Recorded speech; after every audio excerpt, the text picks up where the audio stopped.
Hi, I'm author J.L. Metcalf, and I am the author of 3 books.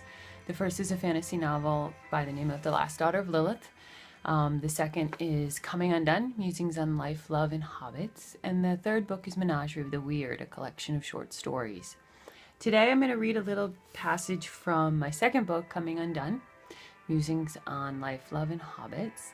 And it's a collection of blog entries, journal entries, all sorts of things that I wrote over the years as I struggled with anxiety, depression, finding love, and finding out who I am in this mess. So today's will be a short reading. It's called, from a blog entry I wrote on July 10th, 2013, called Daydreams, Wishes, and Fantasies versus Living in the Now. Dreamers versus doers. Can we be both? I wish for so many things some days that I realize I'm very much not living in the present moment. Wishing is great, but sometimes it gets you so wrapped up in what could be that you forget what is happening around you. Some days it takes all my effort to not sit and stare out a window, fantasizing about traveling someplace new and exotic, making love with the man of my dreams, or even winning $1 million. Some days being in the reality of my life is just not as interesting as what I can make up in my head. This can be fun and dangerous. If we get too wrapped up in the what-ifs, we forget about reality. We forget about the stuff around us, the love of our families and friends, the very simple yet complex gift that is our lives. There is no fantasy that can be better than the fact that we are here, now, on this earth, living our lives. Breathing, loving, crying, hurt. These emotions, these complex feelings are what make us so interesting and confusing.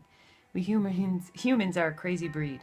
We are full of hubris, and yet some of us try so very hard to give all we have. There is an opposite side to this as well. There are those people who don't succumb to bouts of daydreaming, who stay in their reality all the time. This seems somewhat sad to me, but then again, I'm a total daydreamer and cannot imagine being anything else. Because my daydreams and fantasies and wishes make me smile. Because some of them are far-fetched, but others are things that could possibly actually happen. I mean, I could possibly go to Europe one day and visit Ireland and England and so many other gorgeous places. So it's not all rooted in fantasy. I think time spent out of reality is okay. I think it's healthy to imagine what you could do with your life if certain responsibilities weren't there, or what could happen if things continue down a certain path. Fantasy can be so good for us. It's a brief respite from harsh reality. But then again, time spent in reality is also good. To remind ourselves that life is a precious gift and we should enjoy what we have, because so many people have less. So many people are sad and without love. That breaks my heart and makes me want to spread love wherever I can. I see both sides of this, and I have to say that I think it all comes down to balance. Spend time in fantasy and spend time in reality. Anything in life is best done with balance. Too much one way or the other is never a good idea. So that's one of the passages I wrote in 2013 as I'm trying to figure out who I am. It took me a long time. It took me a long time to find someone I love and who loves me for me.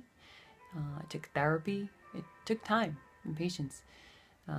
And I urge you that if you're having anxiety, depression, loneliness, any of those universal feelings that we all have, to seek out a therapist, to seek out a friend, someone. Don't keep it all inside. Let it out. Let it see the light of day and let it go. And if you want, you can also pick up a copy of my book, Undone, Musings on Life, Love, and Hobbits. It's available on Amazon.com, and I will also be at Rhode Island Comic Con November 6th through the 8th, selling it along with my 2 other books. Hope to see you there. Bye.